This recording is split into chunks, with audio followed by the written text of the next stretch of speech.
A Fair Stars, Riley Flum here, and today I thought, I'm off from school, and it's a Friday, and it's Pie Day. What is that? What? I don't know what that was, but there was something that popped up on my screen on my camera. Alright, so I found this thing online. I was just scrolling through YouTube, and I saw something on Pixar, which is known as the Pixar Theory. Now, I go to the link, and I find that it's by this guy named John Negroni, I guess. Is that how you pronounce it? I have no idea. But I was particularly understand the theory more than you actually think. Here, I have to, if you guys never heard of it, I'll probably put a link in the description somewhere, or around here somewhere, link there, so you can check out the Pixar Theory for yourself. But pretty much it apparently all of the Pixar movies are actually connected. You have those Easter eggs in there that show. And this guy, John Negroni, I still don't know how to pronounce that, found this theory and created it himself, and I find that really cool. Now, I'm gonna read, so the stories include A Bug's Life, Toy Story 2, Monsters Incorporated, Finding Nemo, The Incredibles, Cars, Ratatouille, WALL-E, Up, Toy Story 3, Cars 2, Brave, and Monsters University. Yep. Well, I'm guessing it includes Toy Story and Toy Story, all the Toy Stories. I guess you can, well, maybe. I don't know. So, and apparently it starts off with, Brave in the whole theory, because it's in the Dark Ages, and apparently it's the first and last part of the actual theory itself. And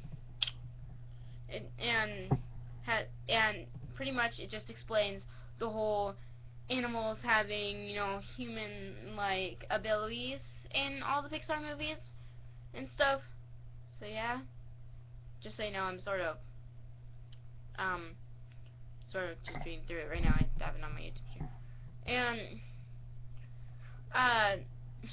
And right here it says, so apparently he pointed out, apparently some people pointed out to him that in Brave gradually regresses back into the animal state, the animals in it, disproving the idea that this is the source of animals acting like human.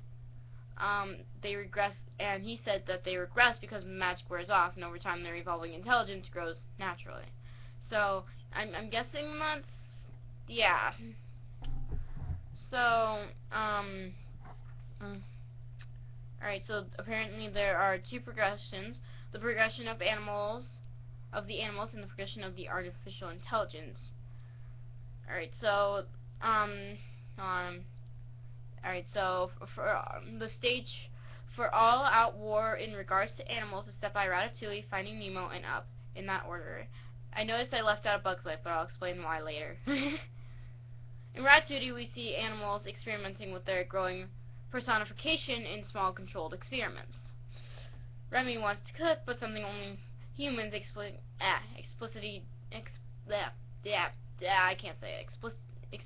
do. He crafts a relationship with a small group of humans and finds success. Meanwhile, the villain Ratatouille, Chef Skinner, disappears. What happened to him? Did he do with his new that were capable of transcending their instincts and performing duties better than humans? It's possible that Charles Muntz, the antagonist of Up, learned of the star rumor, giving him the idea to begin inventing devices that could harness the thoughts of animals, namely his dogs, through translator collars. Those collars indicate to Muntz that animals are smarter and more like humans than we think.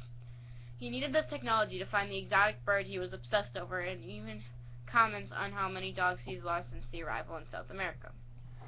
But then Doug and the rest of his experiment are set free after Muntz's demise, and we still don't know the full implications of that.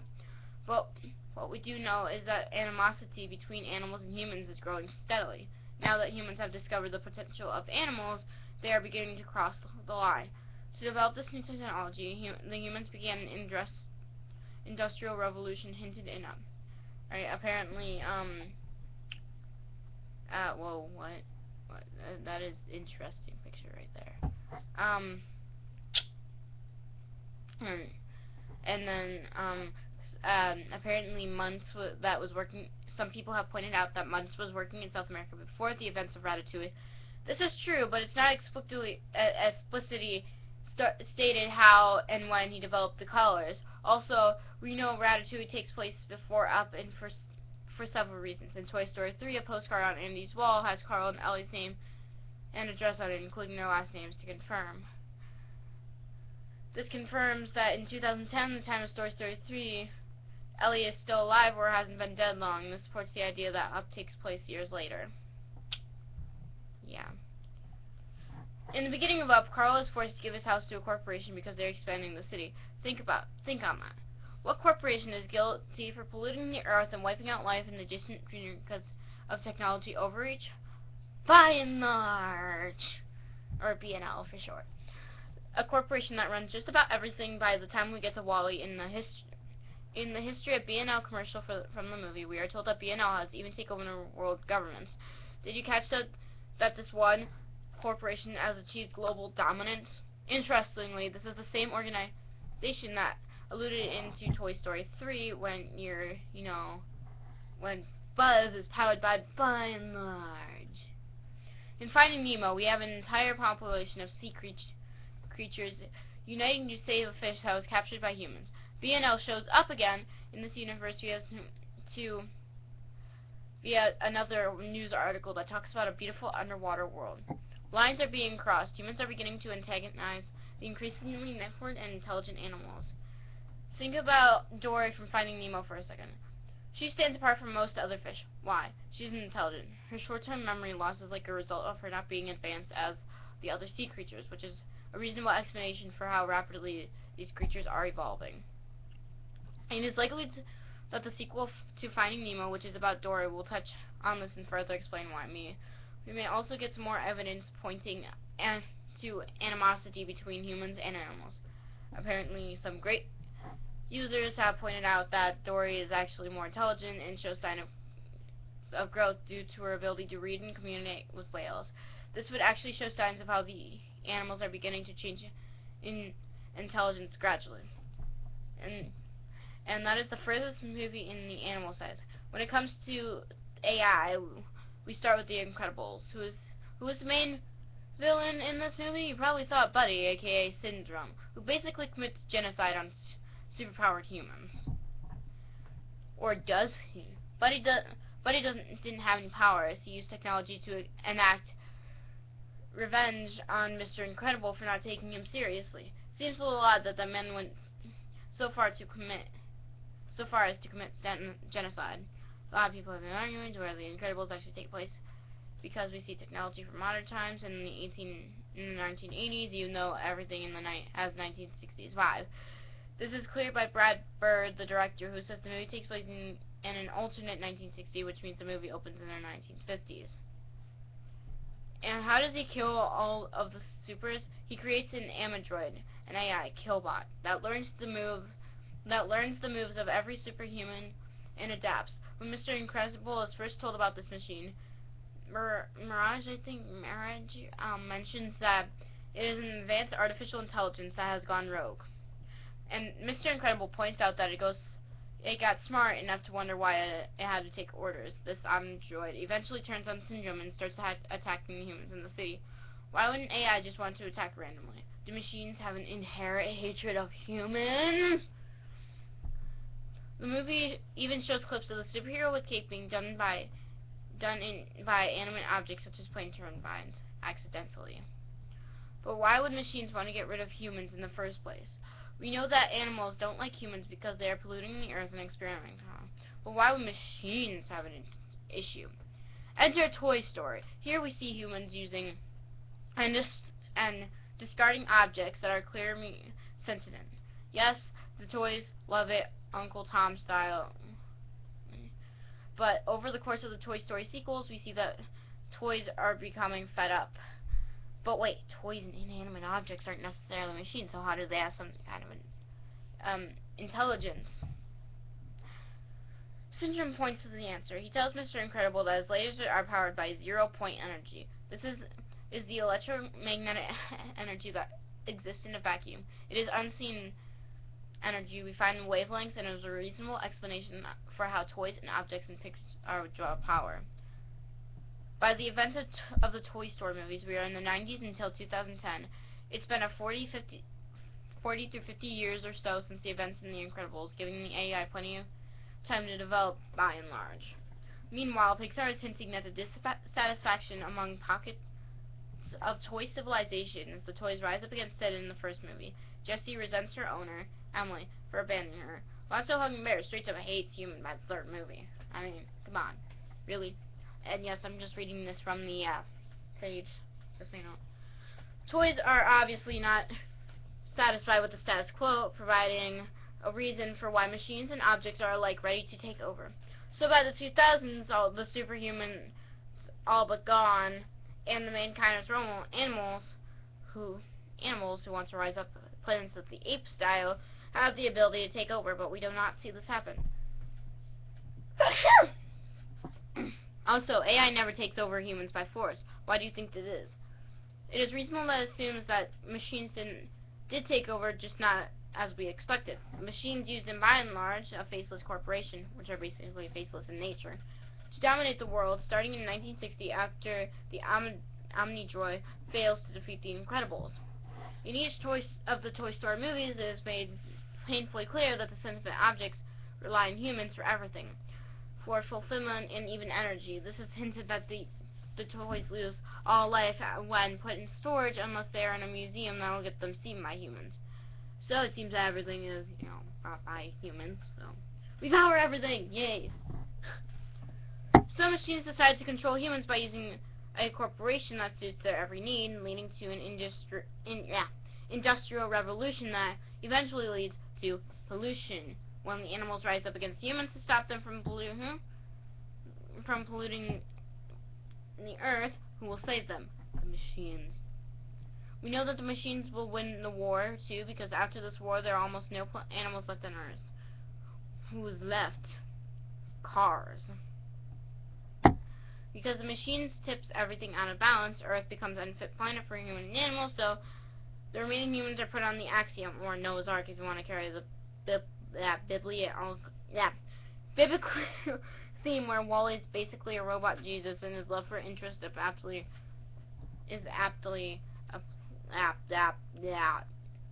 named Eve as the last-ditch effort to save the human race. On the Axiom, the humans have no purpose aside from having their needs met by the machines. The machines that have made humans dependent on them for everything, because that's how they are treated as toys. It's all they know.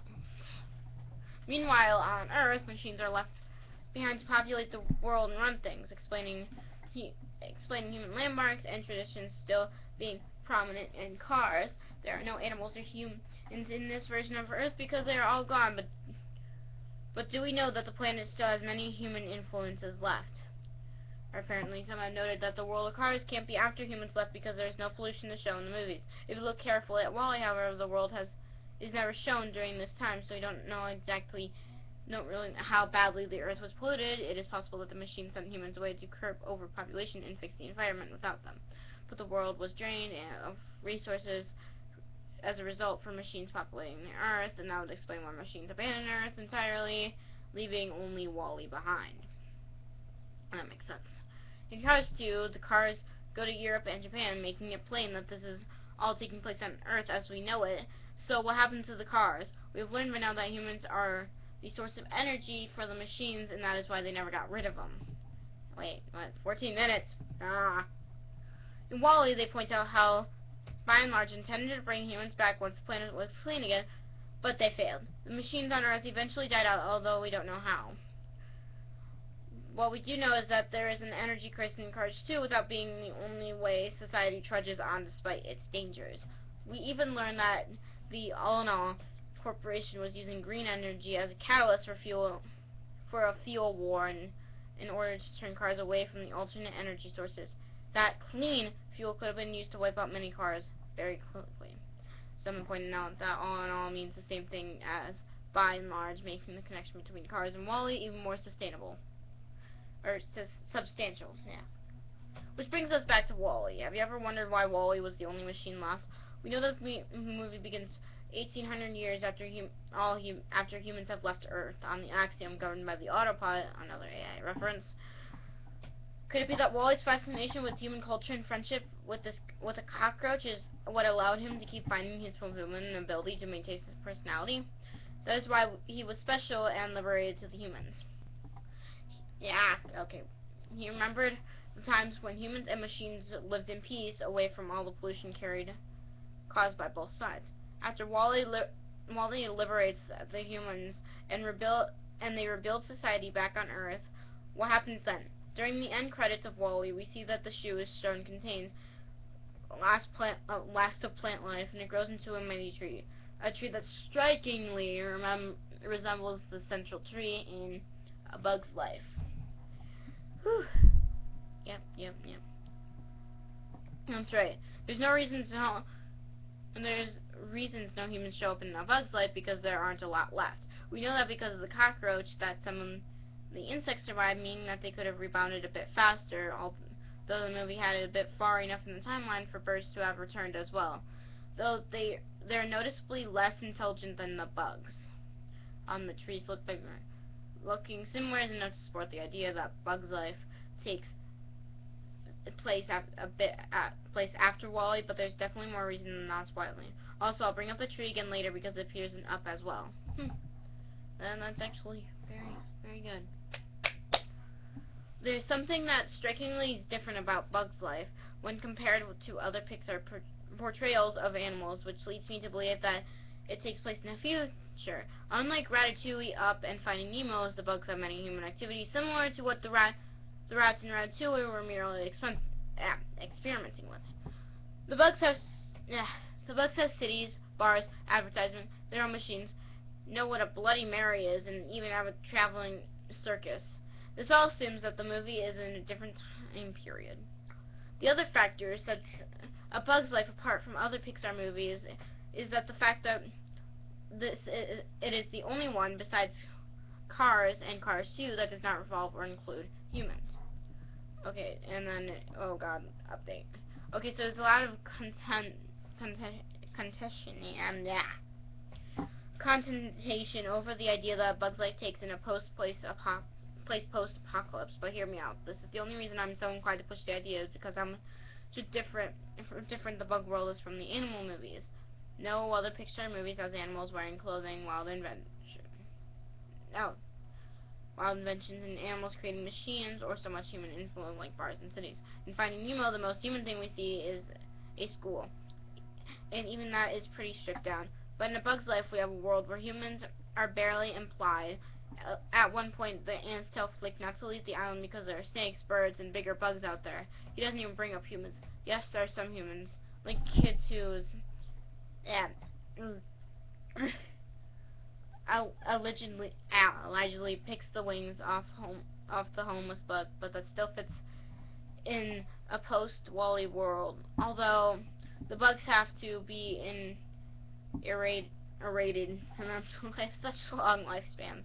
And the average lifespan of an ant is just 3 months. But all these ants survive an entire summer and allude to being around for quite some time by saying things like, "This happens every year." One of the ants says he even feels 90 again, and that works if we accept the ants are sturdier due to evolution and mutated genes. A lot to say. I'm just sitting here, and I'm just reading off this thing here. There, perfect. Yeah, this was one. God, I slept in today, and I'm happy for it. Alright, let's get back on the list. There's another Pixar movie that was supposed to be released in 2012, but it was canceled and replaced with Brave. This movie was called New, and I believe it may have fit this part of the timeline post-WALL-E. The movie is supposed to be plot what happens when the last remaining male and female blue-footed newts on the planet are forced together by science to save the species, and they can't stand each other. That is the movie was about an endangered species rebuilding itself that could lend itself nicely to this theory, but since the movie was never released, I'm just speculating.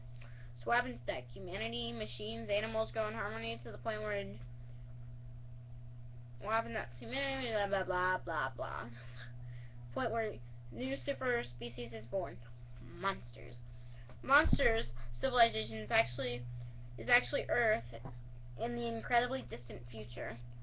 Someone wisely pointed out that in Monster said to be found in 1313, if we are really in the future, that means the monsters could have reset society and began their own calendar. That can mean Monsters Incorporated takes place up to 14,000 or more years after A Bug's Life. Where did they come from? Is it possible that the monsters are simply personifying animals mutated after the disease Earth was eradicated for more than 800 years? Not during Wall-E. I would guess it took 100 years after Wall-E for the animals to become monsters. Whatever the reason, the monsters still seem to look like horribly mutated animals, only larger and civilized. They have cities and even colleges, as we see in Monsters University. An issue that some have found is that this doesn't properly explain what happened to the humans. I haven't settled on the theory, but I really like it, but I'm leaning towards the idea that monsters and machines eventually forgot that they need humans and got rid of them, not realizing their mistakes until all the humans died out. Another explanation is that the humans just couldn't survive on Earth anymore. Monsters Incorporated, they have an energy crisis because... wait, it's my camera... Okay, energy crisis because they are in the future Earth without humans. Humans are the source of energy, but thanks to the machines, again, and the monsters find a way to use doors to travel to the human world, only it's not different dimensions. The monsters are going back in time. They're harvesting energy to keep them from becoming extinct by going back when humans were most prominent. The peak of civilization, if you will. Though most of a lot of time has passed, the animosity towards humans never really went away for animals/monsters. Monsters must have relied on anti-human instincts to their belief that just touching human would corrupt their world like it did in the past. So they scare humans to gather their energy until they realize laughter, green energy, is more efficient because it's in a positive nature. An alternative explanation that fits even better is that something brought up. Machines and monsters created time travel doors, but realized messing around with time could erase their existence and change history, so they falsely trained monsters to believe that humans are toxic and from another dimension, making it suicide for a monster to interact too much with their world. Another issue is how monsters seem to worry about kids being less scared these days. It is likely that going in the past takes a lot of energy, so the monsters can only go as far as the practice still returns a profit in energy.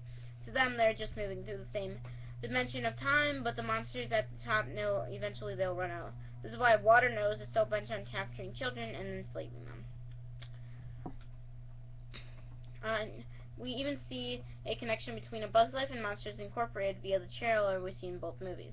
As you can see, the trailer looks exactly the same, except one Bug's Life is noticeably older and more decrepit, while the other one, Monster Incorporated, where Randall was sent via a door, has humans and looks newer.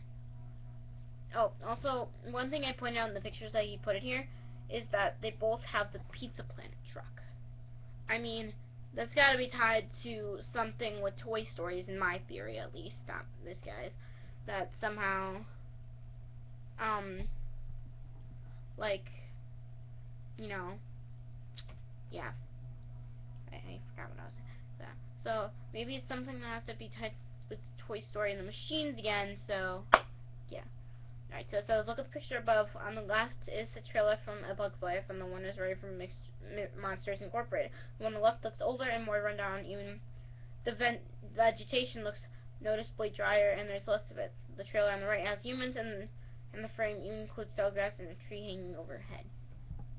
Some have argued that the trailer in Bug's Life should be nothing but dust. I disagree based on how rarely intact buildings were in Wall-E. They also bring up the Bug Zapper that is powered by electricity. The zapper could easily be solar powered, just like Wall-E. The bugs are probably used it as a light source to signal bugs to Bug City. Also, the trailer to Bug's Life never shows lights in the trailer like it does for Monsters Incorporated. So that could just mean that the humans aren't there anymore. And that said, Monsters Incorporated so far most the most futuristic Pixar movie. By the end, humans and animals and machines have finally found a way to understand each other and live harmoniously. And then there's Boo. What do you think happened to her? She saw everything takes place in future Earthworks. Kitty was able to talk. She became obsessed with finding out what happened to her friend Sully and why animals in her time weren't quite as smart as the other ones she'd seen in the future.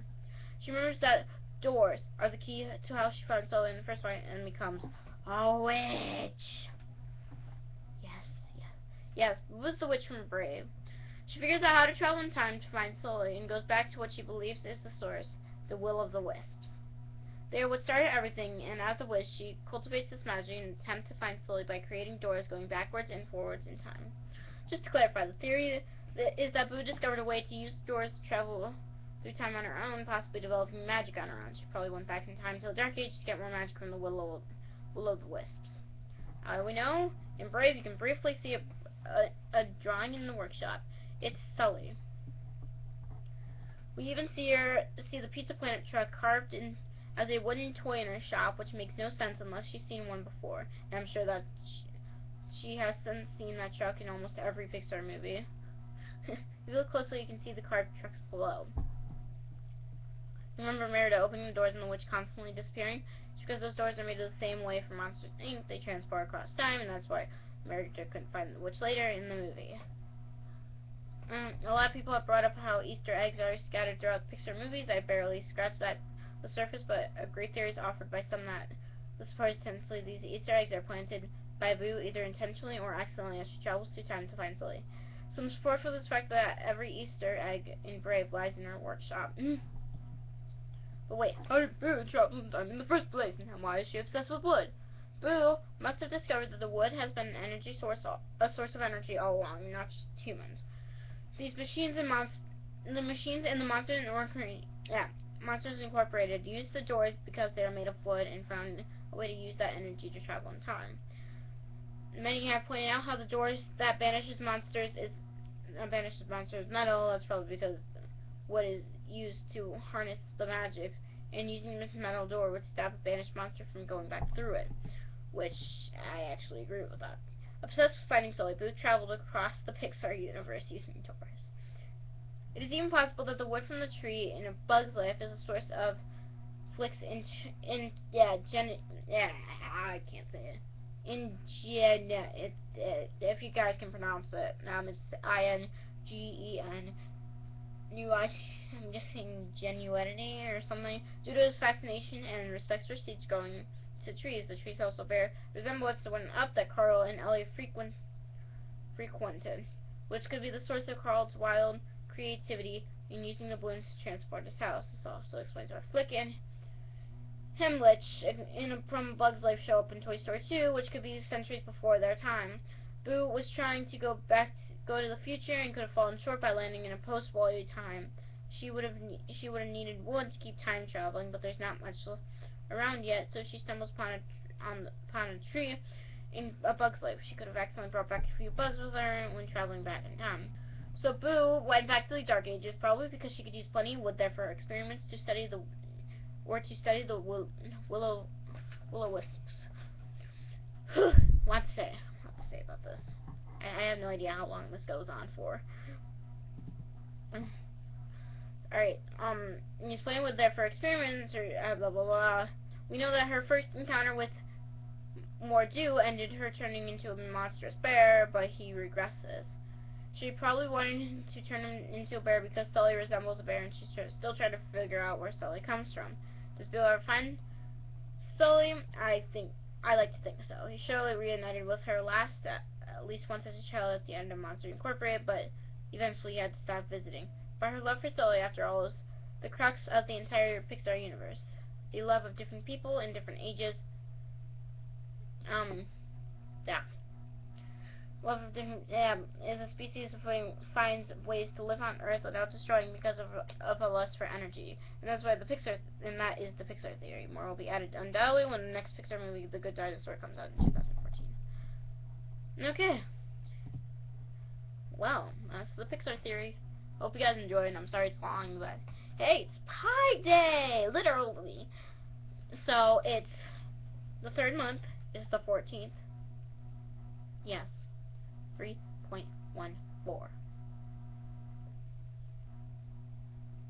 Yes, Pi Day. Happy Pi Day, everyone, and I hope to see you guys soon. So, I hope you guys enjoyed this little Pixar theory that I found online, and also through YouTube. Alright, so thank you guys for watching, and peace out.